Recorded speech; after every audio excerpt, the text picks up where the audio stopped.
Hey everyone, welcome back to the Collector's Compass, the official podcast of Collectors MD, where we explore the intersection of collecting, mental wellness, and responsible engagement across the modern hobby and beyond. I'm your host, Alyx Efron, founder of Collectors MD, and today's episode is one I'm really excited about because it sits right at the intersection of technology, behavior, and intentional collecting. I'm joined by Sherwin Gilani, the founder of SlabTrack, a platform designed to bring structure, clarity, and transparency to the collecting experience. If you've ever felt overwhelmed by tracking your cards, pricing your collection, or trying to understand what you actually own, you'll find this conversation incredibly useful. What stands out to me about Sherwin isn't just the tech that he's built, it's why he built it. He's a collector himself, and like many of us, he hit a point where the hobby started to feel chaotic, inefficient, and emotionally draining. SlabTrack isn't about flipping faster or chasing more. It's about helping collectors slow down, understand their collections, and make informed decisions instead of emotional ones. And that aligns perfectly with what we talk about here at Collectors MD, that healthier systems lead to healthier behavior. Sherwin, I really appreciate you joining me today. Thanks for being here. Hey, Alex, I appreciate that introduction. Thank you so much. So, yeah, my name is Sherwin Gilani. I am the founder of SlabTrack, and I am actually a dentist as well.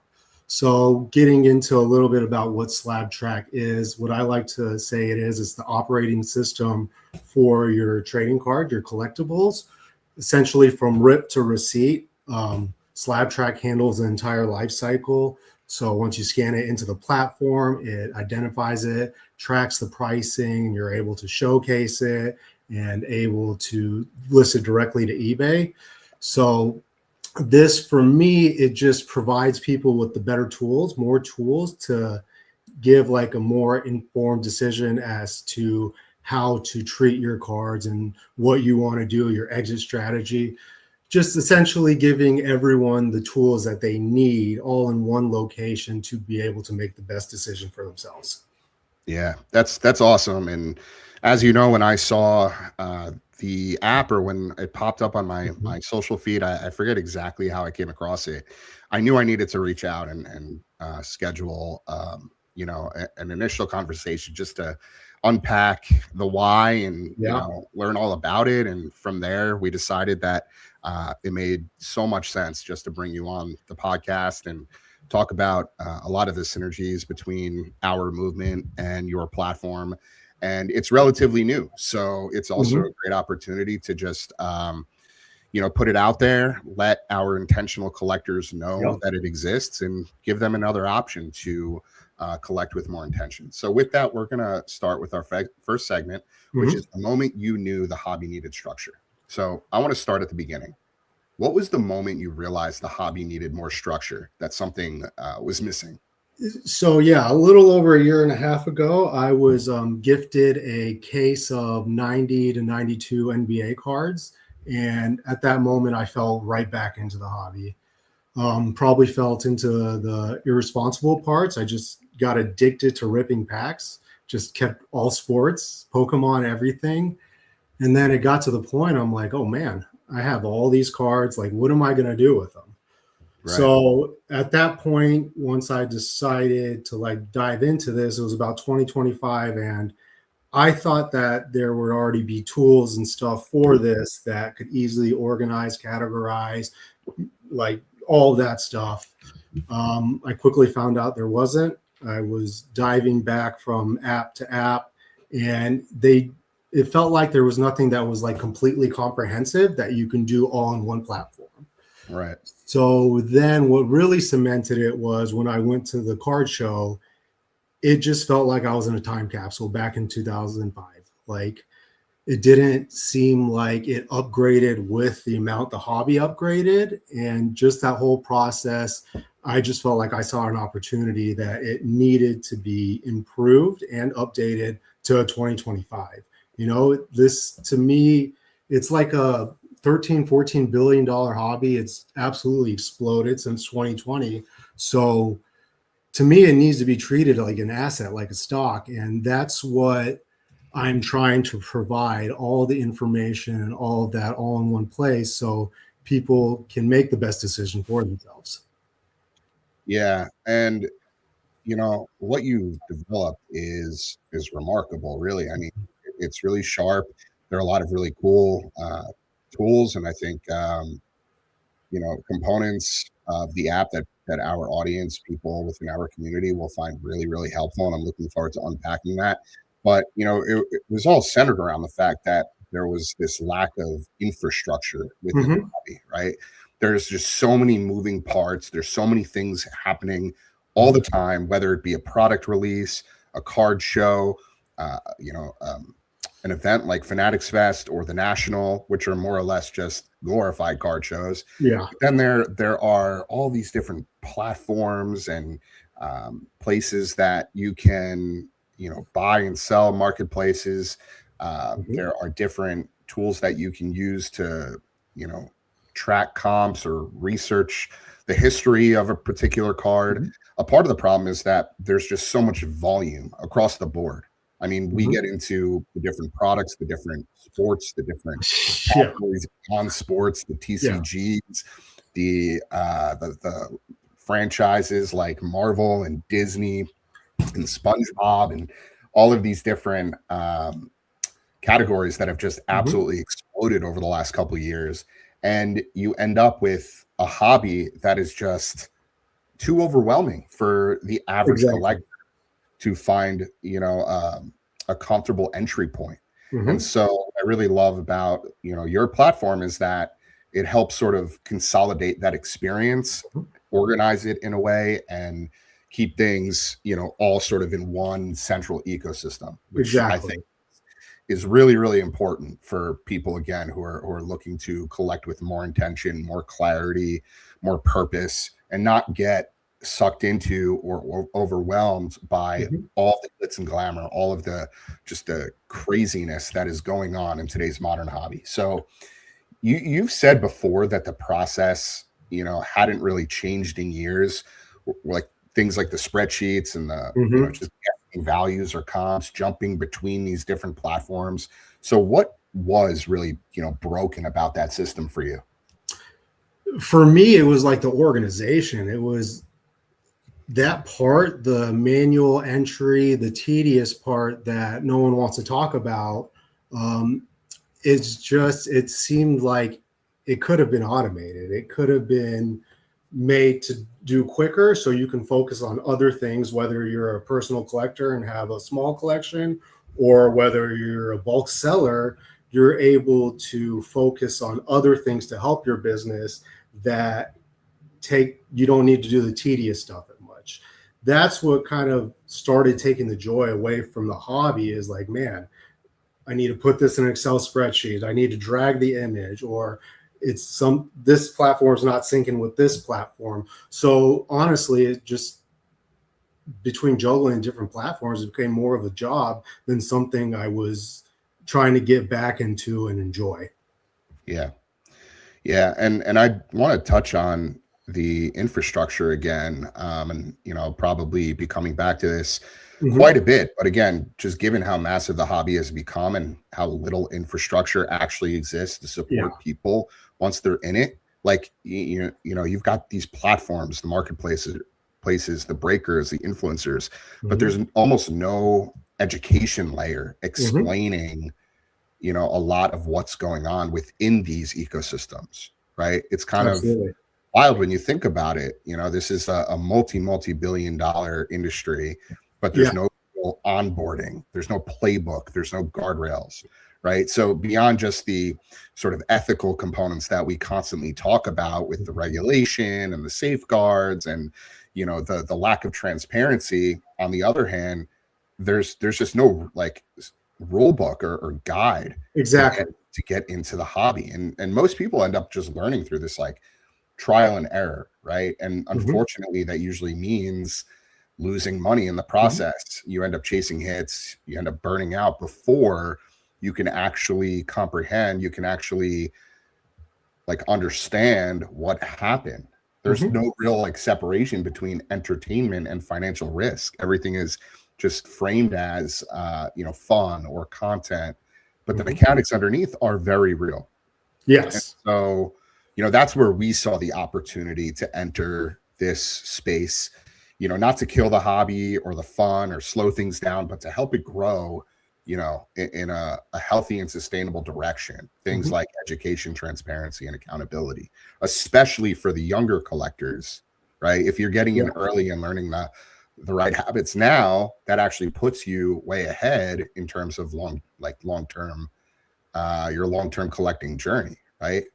Yeah. The hobby doesn't need to, or the hobby doesn't necessarily need less passion. It just needs more structure. Exactly. So you can enjoy it without it turning into something unhealthy. So what I'm getting at is that a lot of these platforms, a lot of these marketplaces lean heavily into, well, how can we capitalize on monetize? How can we, monetize, in a way that makes the most sense for our brand, our company, our people. And quite often, whether it's indirectly, directly, people, the collectors themselves, end up having to pay the price.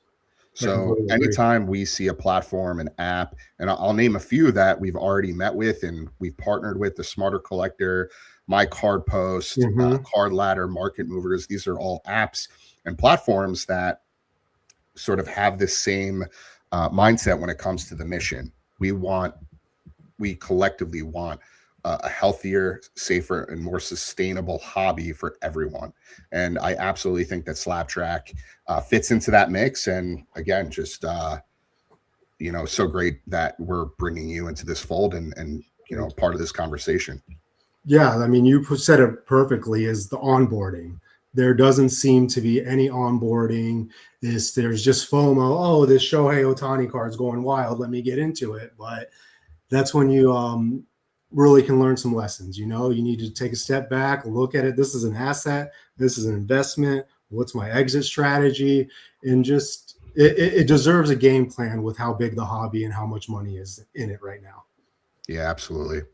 And one thing that I keep coming back to is how fast the hobby has grown compared to how little structure there is. When you really zoom out, you've got just billion-dollar companies and I mentioned multi-billion-dollar industry, like Whatnot, for instance, was just valued at $11 billion this year.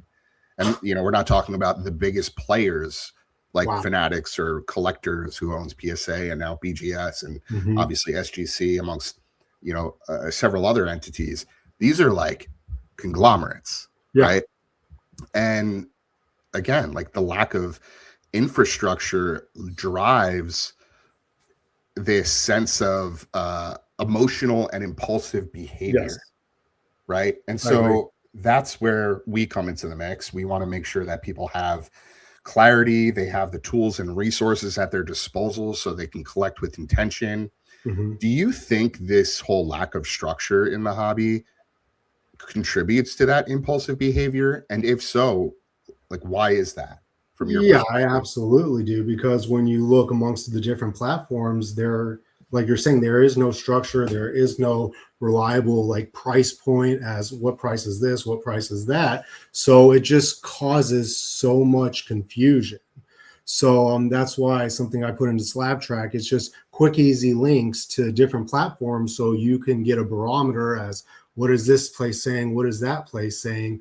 It's not going to be exact everywhere. It's not going to be like stocks where, hey, this stock price is going to be the same everywhere. It's going to take a little bit of time to get to that point, but that is the point we need to get to. We can't have one platform saying the last sale was $80 and then one platform saying $30, that there needs to be something there to make it consistent. Yeah. And sometimes it's tough because the consistency isn't always sort of, guaranteed, right? Yeah. You have volatility, you have ebbs and flows in any marketplace. And when it comes to athletes, I mean, it can be based on like a nightly performance, right? Like for instance, like even like a quarterback like Caleb Williams, right? Who burst onto the scene this year, the Chicago Bears, playing extremely well. And, he's playing lights out. They came up just short last night against San Francisco, right? It was a, fantastic game, but they lost. So, my gut tells me that if Caleb's market was to fluctuate, it would probably fluctuate down over the last 24 hours, which is crazy given that he played extremely well. I mean, he was maybe off by a few inches on that final throw to the end zone. And, you know, he was a throw away from being a hero once again. I mean, they were calling, what was Chris Collinsworth calling the Bears last night? He had a nickname for them, like the Cardiac Bears or something, just like, implying how resilient they've been all year. But, you know, again, like when you have these natural ebbs and flows, the inconsistencies, the lack of transparency across some platforms, it just ends up being really convoluted. It becomes confusing for the average consumer, the average collector, to be able to unpack and dissect and fully understand, comprehend the information that they're consuming. And so when you can distill it down and just simplify it in a way that the average collector under the age of, like, you know, 18, young kids can understand it, it just makes it, you know, that much better for everybody involved. And because, you know, when people can't see clearly, they don't slow down, right? And when they don't slow down, that's when mistakes tend to happen. So was there anything else you wanted to add there before we shift over to the next segment? No, just like you were saying, there's ebbs and flows in it, just like any asset, any stock. So just to have like a nice place, organized place that you feel okay with just keeping your cards, like, okay, let me wait this out. And then when it's ready to do what you want with it, it's just easier to do that way. Absolutely. So our next segment is called From Scanning to Strategy, what SlabTrack actually solves. So let's talk about what SlabTrack actually does, because it's more than just scanning cards, obviously. So why don't you walk us through the life cycle you're trying to solve with SlabTrack? And while you do that, I'll pull up the website just so people can get an idea of the layout and the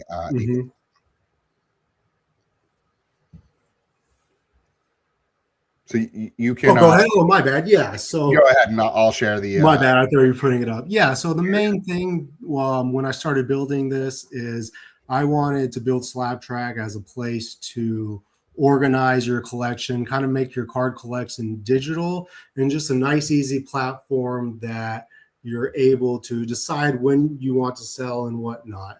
So the bulk scanning is a very big feature. You can scan up to 100 cards and it identifies it quickly. It gives you the tracking, pricing, and organizes it into different categories within the platform. And once it's in the platform, it syncs with other places, which we'll get into a little bit later. So let me see. Yeah, it gets the lowest buy it now from eBay, and then it also gets historical comps. So for me, I think both of those prices matter, what recently sold and then what's on the market for the selling prices now. So to be honest, it just provides the information and allows people to make better decisions. Let's see. Yeah, it's just, there's a lot of features like packed into this. There's a little note section, a little grading review section. I know that people won't use all of the things, but it's all there if they want to use it in the platform. Once people start to use it and get their flow, they'll know exactly what buttons and what's useful for them. This can be for your personal collector all the way to your storefront bulk seller. There's tools that I just integrated, that a marketplace for an auction into SlabTrack, easy bulk listing, lot listing, auction listing onto eBay, and just complete like sales analytics tracking. You can track how much you paid for it. You can break down each pack, how much the pack was, and it'll calculate the cost. So just all the tools you need to know like about the business and about your hobby. Awesome.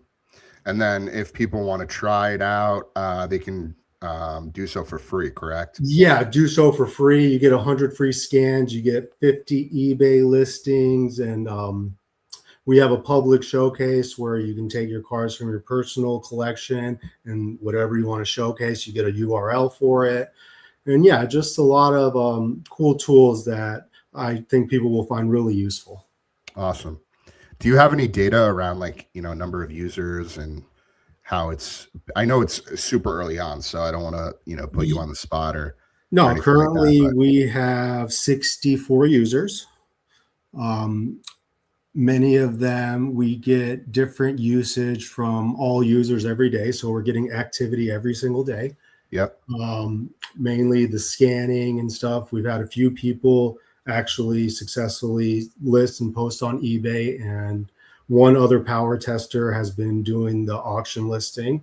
So from I want to say about 8 weeks ago to now, yeah, pretty good growth. Then from 0 to 150 Instagram followers, so going pretty well. Awesome. And can you actually upload an image of a card straight from the desktop version here? Yeah. So let's try that out real quick. So let's go into my little PC archive here. These are cards that I either currently own or have owned in the past. So let's go with this Jackson Dart. Oh, does it have to be a slab though? No, it doesn't. So if you could do a slab, it can be front only. If you want to go ahead and do raw, still for right now, it's going to need front and back to identify it better. Okay. So let's do a graded card. Thing is, like, I don't really grade a lot of cards. All right. Yeah. So will this work?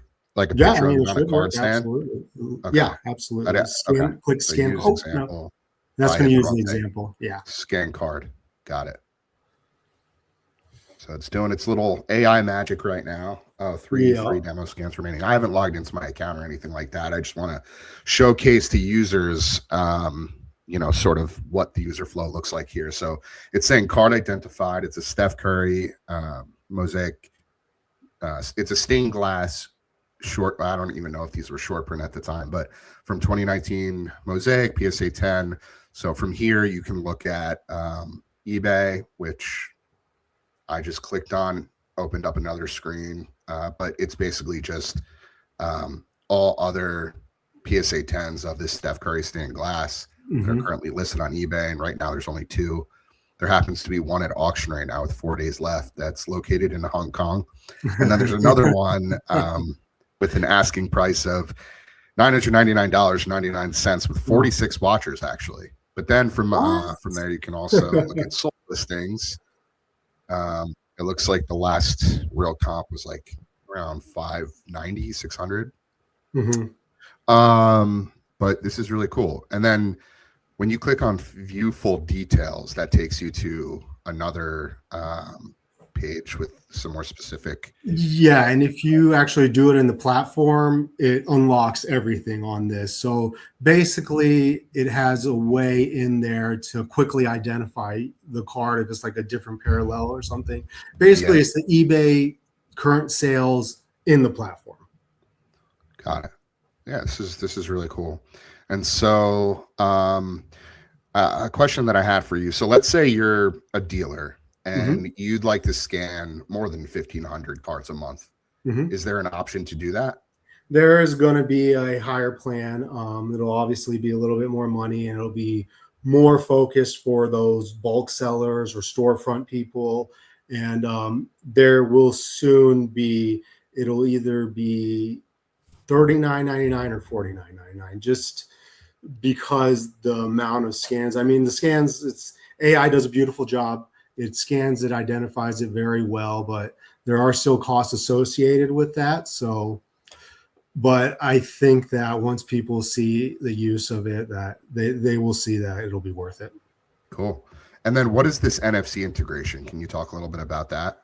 So yeah, basically NFC integration is, you see, it was more so for like the vendor shows. You see that like everyone has their little cases and whatnot, and everyone's like, oh, what's in the case? What's in the case?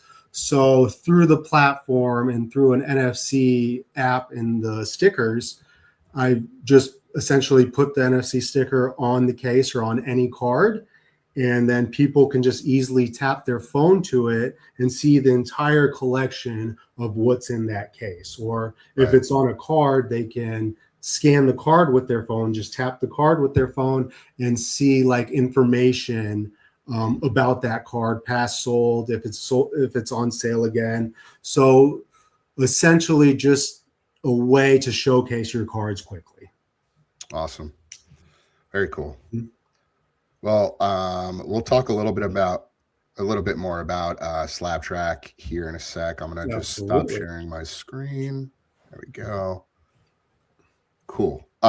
So, what really stands out to me with all of this, with this platform, is that you're not just helping people list faster, you're helping them understand what they own, right? So how does having like real pricing data and organization change the way people interact with their collection? They're going to be less impulsive. They're not going to feel as uneasy about what decision they want to make. They won't feel like time is sped up. They don't feel like I have to do this now. When you're looking at a trend and you're taking time to look and take a step back and seeing the trends, it gives you more knowledge to feel comfortable with the decision you're making. It's all about getting information and getting reliable information. Absolutely. And this ties directly into what we talk about with intentional collecting, because when people actually know the true numbers, what they paid, what something is worth, what they really own, it removes a lot of emotional noise from the entire equation. So, much of the hobby, much of this chaos within the hobby comes from not having that clarity, not having that information.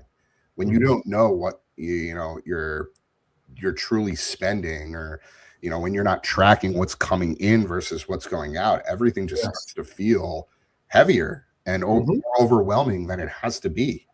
Like, when you hit big, those wins, end up feeling bigger than they are, right? If you're opening a box of cards and you hit a short print, let's say out of the new Topps Chrome basketball, you might be over the moon that you hit one of those, what do they call them? Glass canvases, one of those new inserts that Topps just announced.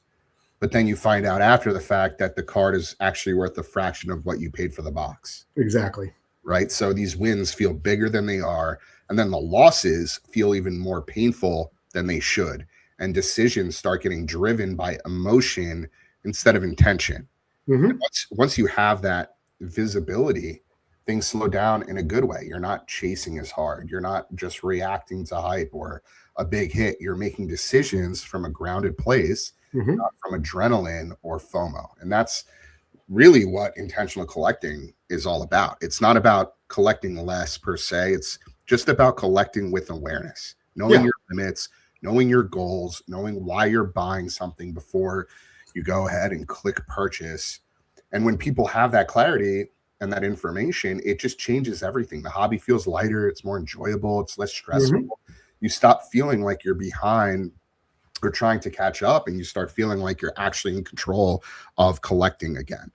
And when you talk about a lot of the technology and a lot of the apps that have become available to collectors, like, I highly encourage folks to take advantage of modern technology and everything that we have at our disposal, because as the hobby evolves, we need to evolve with it, and we need to leverage the same type of technology that these platforms, manufacturers, breakers, influencers are all using, right? Exactly. It's like keeping up. It's almost like wearing a layer of armor when you're going to battle, right? Like, you need to come equipped with the right equipment, that everybody else is wearing per se, right?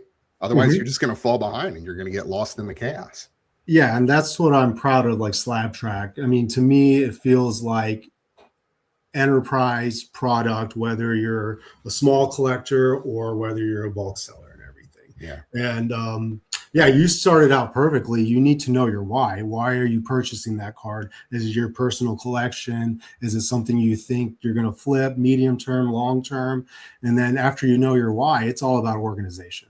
It's all about finding a system. And that takes time. You still have to find your system. It's not going to do everything for you. You still have to put thought and time into it. But with these tools, it can drastically improve the time and make everything faster. you're equipping collectors with the tools needed, necessary, quite literally, Mhm. are mandatory in order to keep up these days. Exactly. So and you can use it for free. Like it's Mhm. not like there's no catch here, there's no gimmicks, there's no. So I really commend you for, you know, leveraging um your skill set and your experience as a collector to create something that is helping shape a safer, healthier, and more sustainable future for collectors. So, with that, we're Appreciate going to transition over to the next segment, which is the psychology of collecting and why tools like SlabTrack matter. So, I want to zoom out for a second and talk about behavior. it. A lot Mhm. of collectors don't realize how much they're spending until they actually see it laid out. You Mhm. hear it all the time. It's like Mhm. people come into our weekly meetings and they're like, you know, I finally took the opportunity to map out or list in an Excel every single purchase that I made this year, and I was disgusted with the number I saw. Some people Mhm. are just too afraid to, or they're too ashamed to actually, you know, face the music and look in the mirror and realize, tell themselves like, yeah, you spent It's a painful. significant amount of money this year on cardboard, and Mhm. you know, now you're paying the price. So from your perspective, how often do you see people shocked by their own data? I mean, it's high. It's a lot, you know. It's because, like you're saying, a lot of the people didn't get that onboarding. They just go with the trend. Everyone's ripping packs, everyone's buying cards, so they're not educating themselves. And yeah, they think like, okay, I bought this $8 pack, but they don't take the time to equate, okay, so what's the value in this $8 pack? Like Right. sometimes you're only going to get cards you can sell for $2. If you think about it on that small scale, you're like, okay, I lost $6, but you got to think about it on a much bigger scale, like a stock, like an asset, and be like, hey, that's a 75% loss. So I don't think people have the mindset that it is an asset and it's a $13 billion industry. People need to definitely start thinking about it in that way. Yeah, no, you're 100% right. I think a part of what you're saying is, you know, one of the main reasons why Collectors MD exists in a Mm-hmm. way, because with intentional collecting, it's not just tracking how much you're spending and tracking the value of every card you pull or buy Mm-hmm. or making sure that you're always in the green.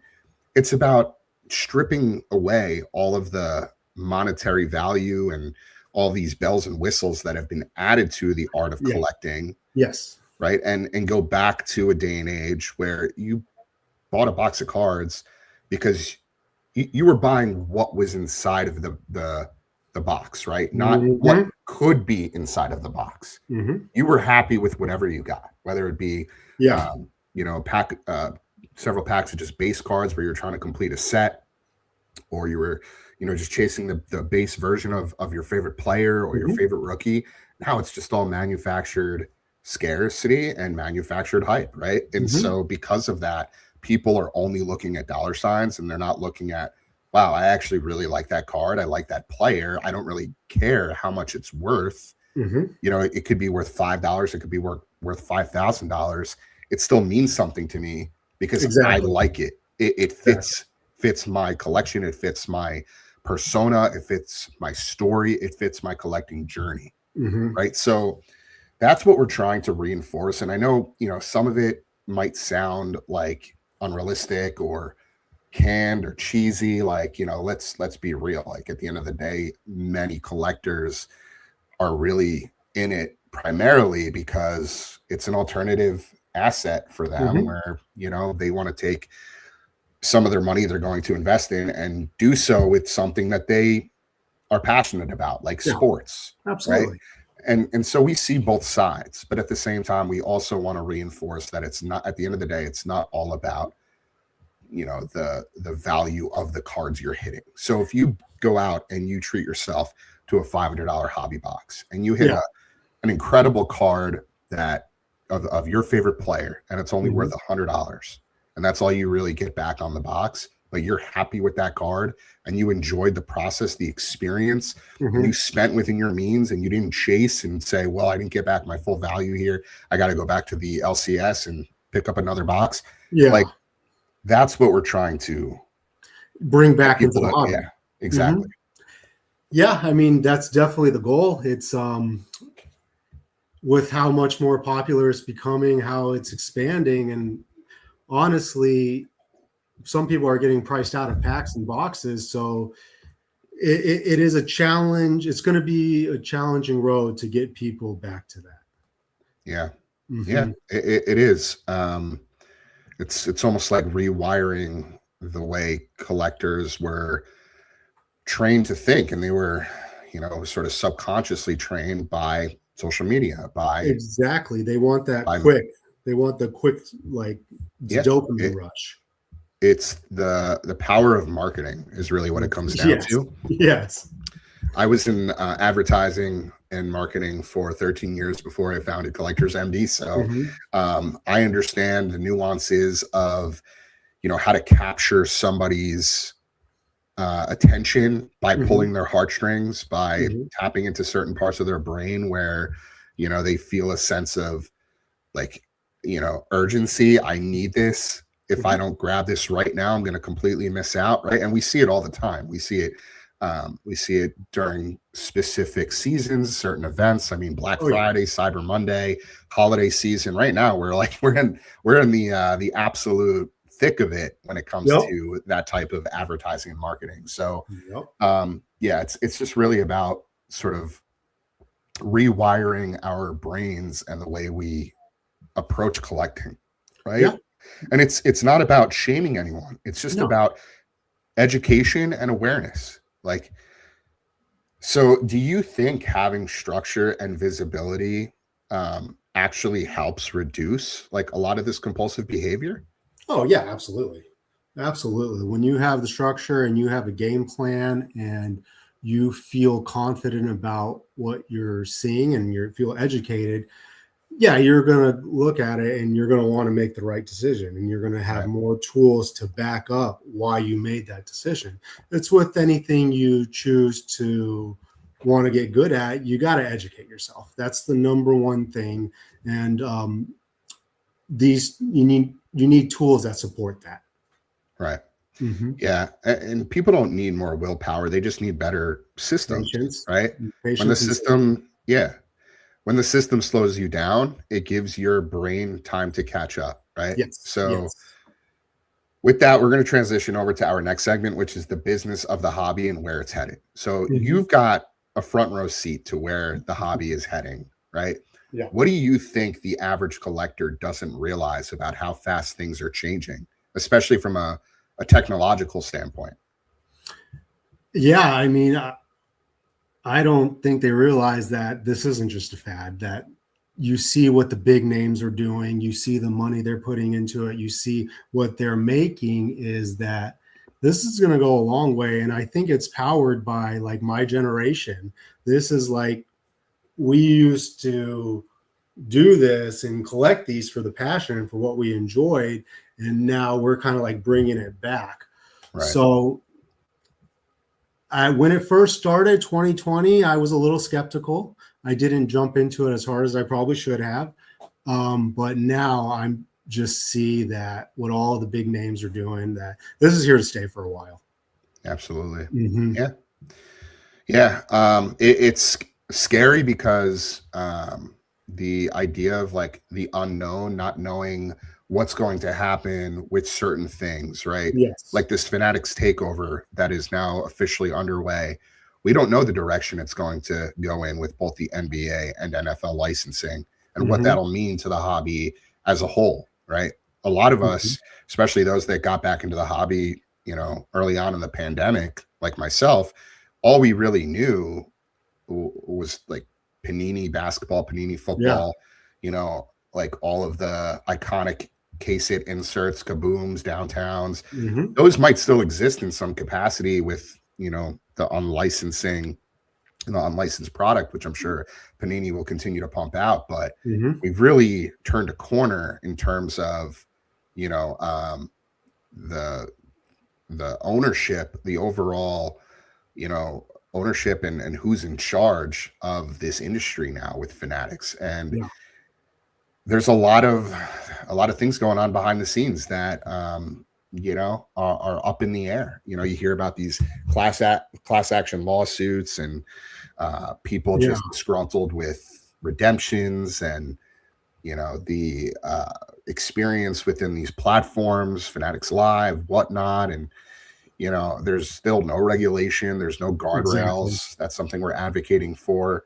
So like we don't know what direction the hobby will go in. I mean, at the end of the day, like if the government wanted to step in and do something They about, could.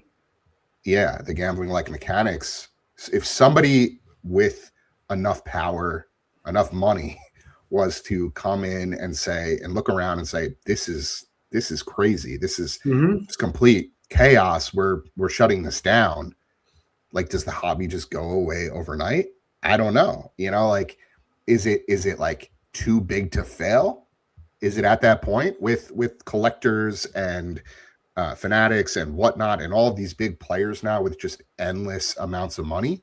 Like, does Michael Rubin have a legal department that is strong enough to be able to withstand a lot of the pushback that we're seeing across the board? I don't know. I don't Yeah, know the it's tough to answers to these tell. questions. So again, like going back to the idea that the unknown is just daunting in a lot of ways. We just have to kind of take it one day at a time and control what we can control, right? And Hmm. what we can control is whether or not we decide to collect with intention, to stay within Hmm. our means, to not get sucked into these hype traps and dopamine loops that so many collectors have fallen victim to over the last couple of years. I And couldn't agree and the more. only way we can do that is through, again, education and awareness. I couldn't agree more. Yeah, it is a little scary to think about. The hobby does need a little more transparency, and I mean, maybe at this point, it does need a little regulation. It does need, like we're talking about this whole podcast, it does maybe need a little bit more structure. Yeah, yeah. I mean, Hmm. we've seen this explosive growth, but the infrastructure hasn't had the Hmm. opportunity to catch up, Yes, right? exactly. That's a perfect way of putting it. Yeah. So, do you think this next phase of the hobby is really less about hype and more about sustainability? Yes. Yeah. With how much it has jumped since 2020, how the percentages Pokemon's gone up. We got One Piece now, and just the prices. It's going to be about sustaining this, and we may not see those quick booms in the next few years, but let's go ahead and keep it stable and then get ready for the next run.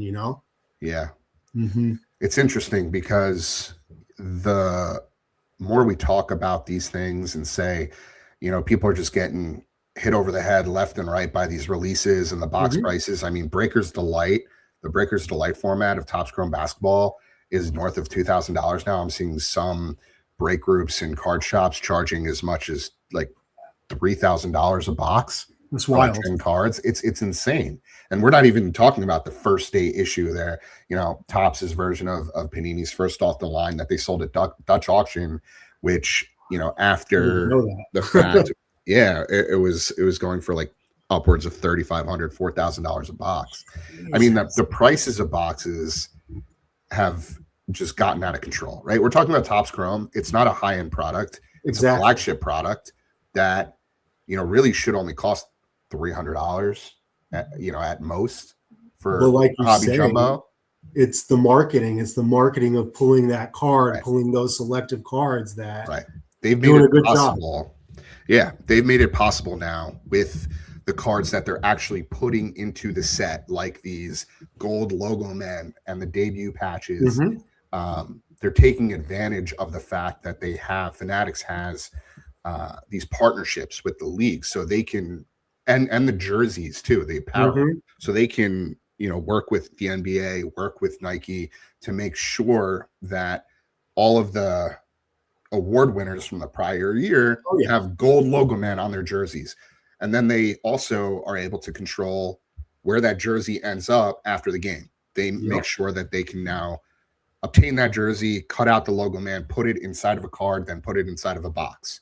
right? Mm-hmm. And this entire sort of supply chain, this entire controlling that entire ecosystem allows them to dictate the market, right? Exactly. Because they know that a Shea Gilgeous-Alexander logo man is going to fetch north of $50,000, maybe even six figures, Yep. given, you know, his recent accolades. Yeah. So because of that, they can drive the value, the retail, the MSRP, like up Whatever they want. exponentially, right? Whatever they want. So what scares me again about the future is what happens with the high-end products, right? Like we haven't even gotten into like the Topps Chrome Sapphire territory yet. We haven't even gotten into the NBA Dynasty or you know, the definitive, or I mean baseball's Diamond Icons. I don't know what they're going to call it for basketball, but they've already kind of toyed around with some of these high-end products with the unlicensed sets. Like there was Royalty and there was Topps 3 and there was Midnight. I mean, they had, you know, a whole assortment of products that came out over the last year with the Victor Wembanyama auto chase. But you know, it's beyond me, like what this could potentially lead to. Yeah, it just prices out the whole market pretty much. Right.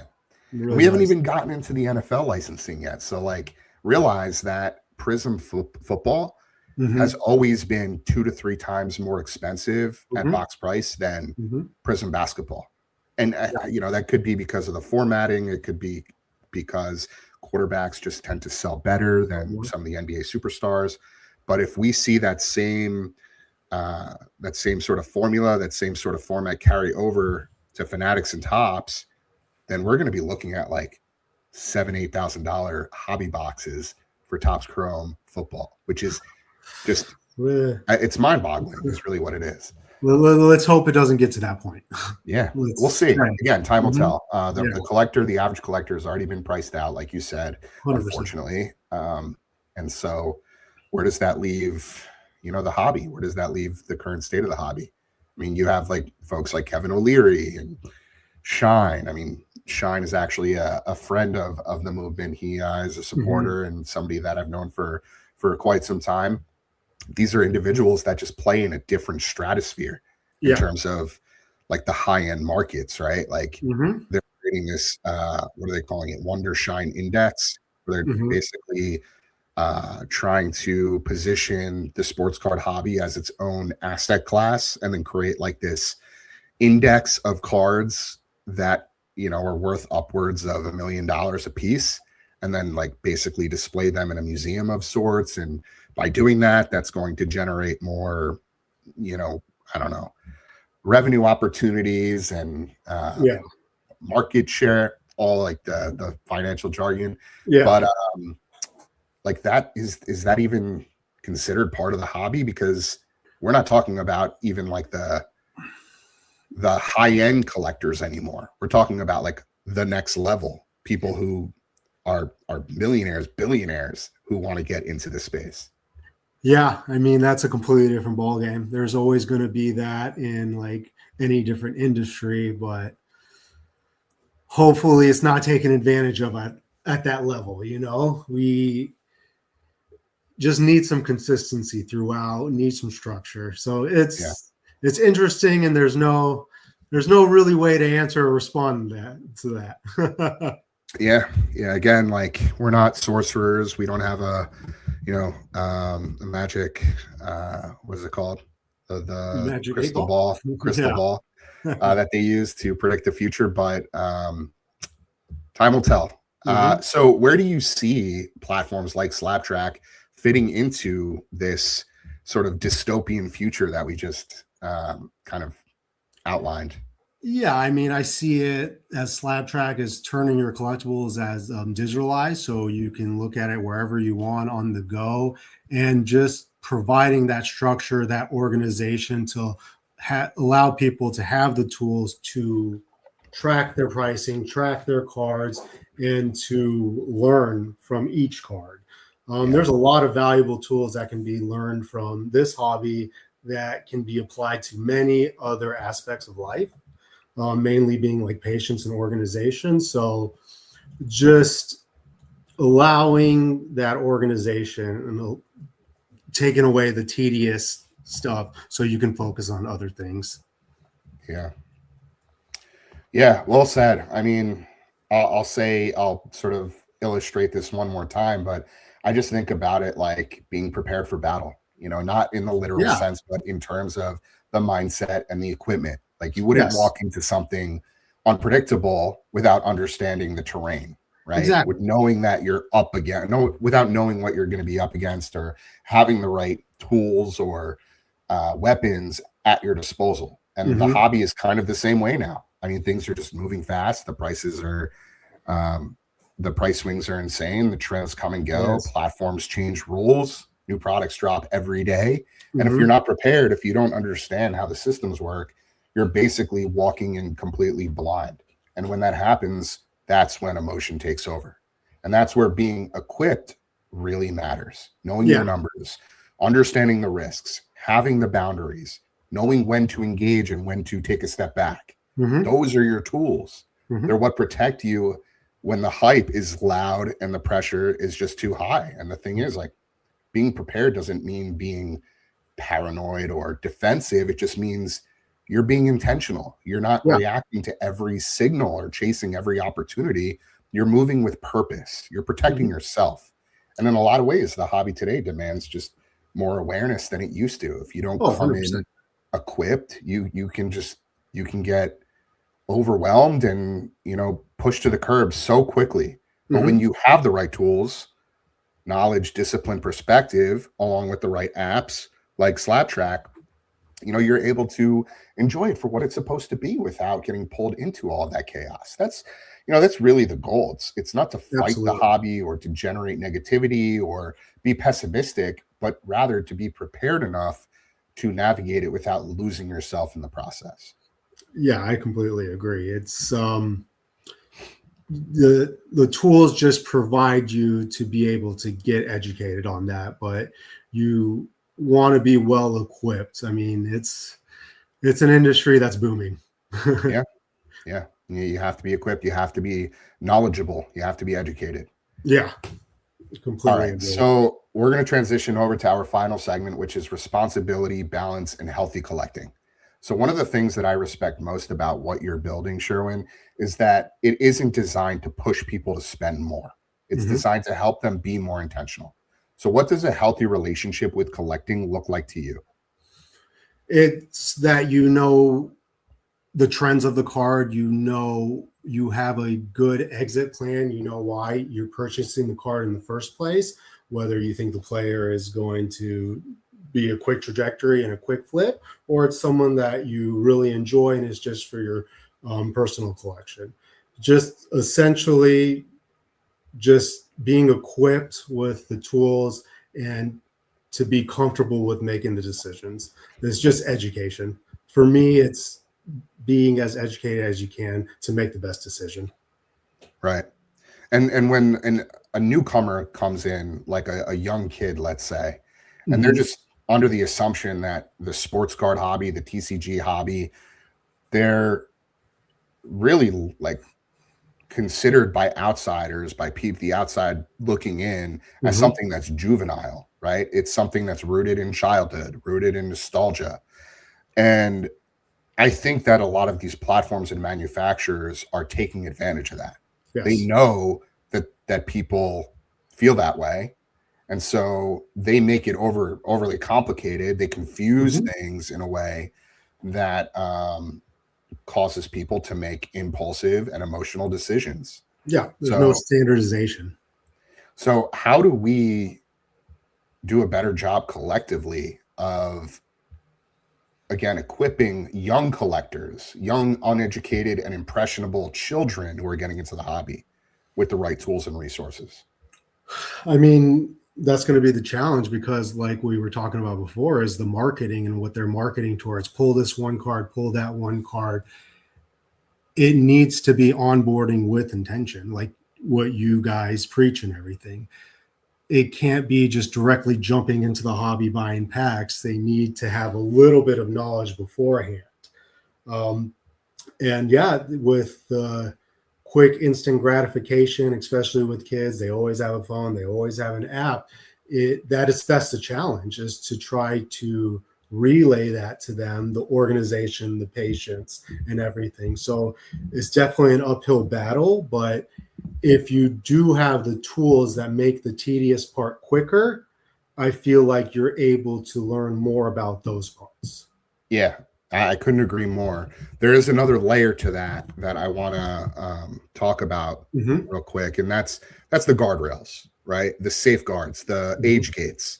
And I want to paint a picture for you and for everybody listening Absolutely. for a moment here. I was watching a Whatnot Live stream last night. I stay immersed in these Mm-hmm. platforms, not as a customer, but really more so as a bystander, as somebody Mm-hmm. who's at the front lines of this movement. And, I really need to see what's going on behind the scenes.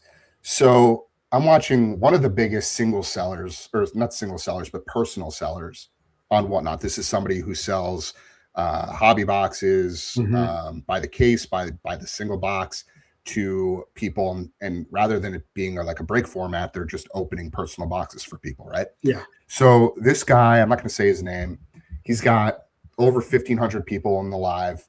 The comments are just scrolling in. It's like Mm-hmm. watching like an Aiden Ross live stream where his comments are just like flying in. Nonstop. Yeah, they're flying in, and all of a sudden I started to notice that a few people in the chat were addressing this one particular user. And again, I'm not going to name drop or mention anybody, Mm-hmm. but people were noticing that this user kept typing the same thing over and over again, trying to get the attention of the seller of Yeah. the breaker, of this individual. Uh-huh. And people, he was asking questions like, hey, can I get your autograph? Hey, like, how do I get a free pack? How do I buy a box? How do I do this, that, the other? People started to ask this person, how old are you? Because it was pretty obvious that this person was a young child. Yeah. Right. So he responds and he says, I'm 11. He says, I'm 11. Okay. Mm-hmm. Now you have an 11-year-old immersed in this space, completely, overwhelmed and excited and nervous, and just it's so incredibly dangerous for That is dangerous. a child to be in that type of environment. So anyway, Mm-hmm. as this situation escalated, the kid was typing, I only have 5 minutes, I only have 3 minutes, my iPad is going to die, which told me that his parents set a tracker or limit on the iPad where it just turns off at a certain time.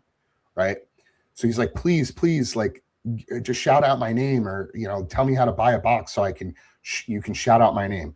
Anyway, all of a sudden it comes across the screen that this person bought a box, and I'm not an inexpensive box. And everybody in the live is like egging him on, cheering him on. Mind you, before that, people were egging him on to buy a box. Yeah. So that the breaker, could shout him out. And so he buys the box, and finally the breaker's like, oh yeah, hey, whatever, like, you're in the queue. Like, I got you, in a few minutes.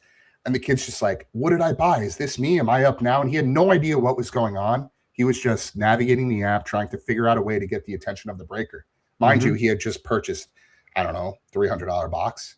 And now people in the chat are like, oh, your mom's going to be pissed off tomorrow. Like, expect a Whatnot chargeback tomorrow. Like, all this chaos, and it's all happening in real time. And I'm thinking to myself, like, how is there no oversight here? How is nobody on Whatnot side of things addressing the fact or realizing that they're, or like flagging through some sort of technology or alert system that there is an 11-year-old in the live purchasing product 100%. at midnight?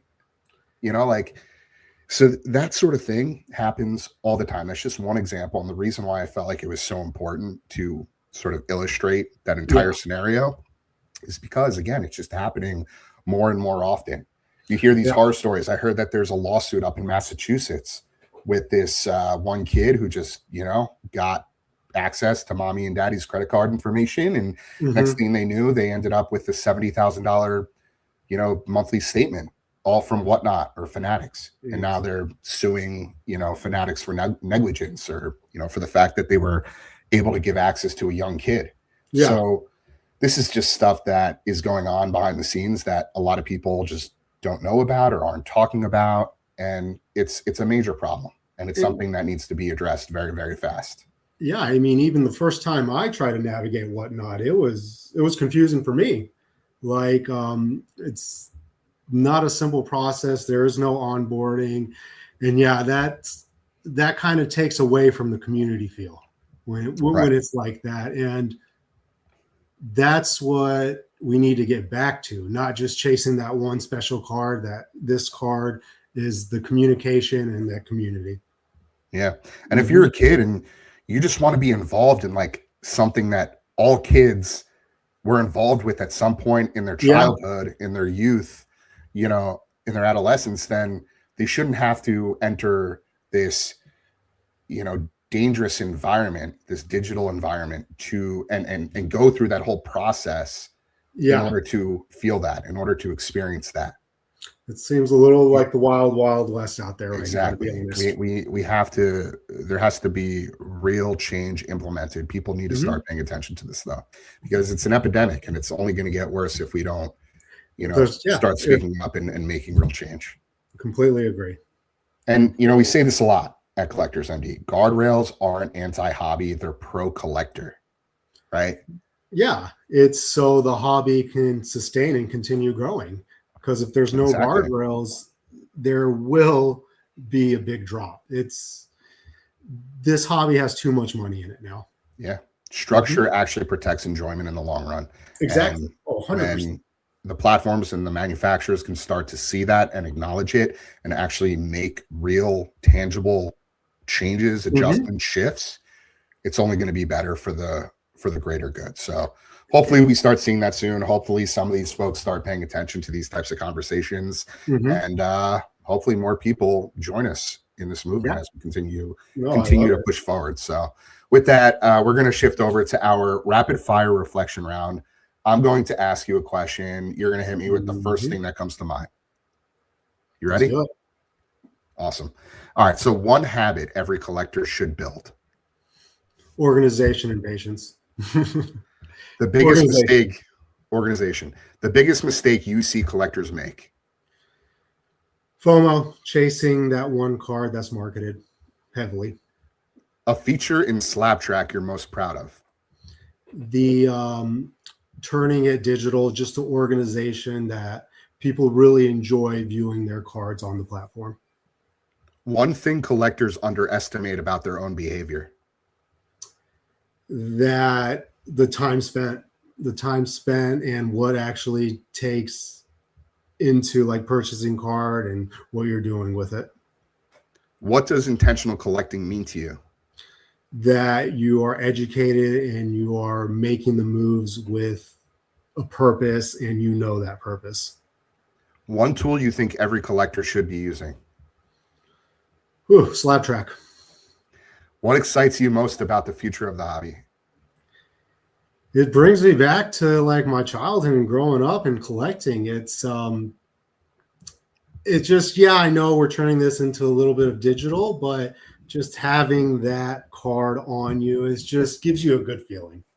Yeah, I couldn't agree more. And it's just a matter of protecting that purity. And lastly, finish this sentence. Collectors would be better off if they took the time and educated themselves. Sherwin, this was an incredible conversation. I really appreciate you taking the time. What I love about this discussion is that it shows how technology can actually support healthier behavior, not exploit it. Exactly. This isn't about collecting less. It's about collecting with clarity, intention, and confidence. If you want to learn more about SlabTrack, check out slabtrack.io and make sure to download the app. And if anything in today's conversation resonated with you, whether it's about spending, habits, or just feeling overwhelmed, Collectors MD is here as a resource. We host free peer support meetings every Wednesday at 8 p.m. Eastern and a Thursday group in partnership with the Problem Gambling Coalition of Colorado called Unboxed, powered by Collectors MD. You can find everything we do at collectorsmd.com. Also, make sure to check out more episodes of The Collector's Compass on YouTube, Spotify, Apple, Amazon, and all streaming platforms. You can also find episodes of our other two podcasts, Beyond the Breaks and Collector's MD Features. I'm Alex Efron. This is The Collector's Compass, reminding you to collect with intention, not compulsion. We'll see you next time. Thank you.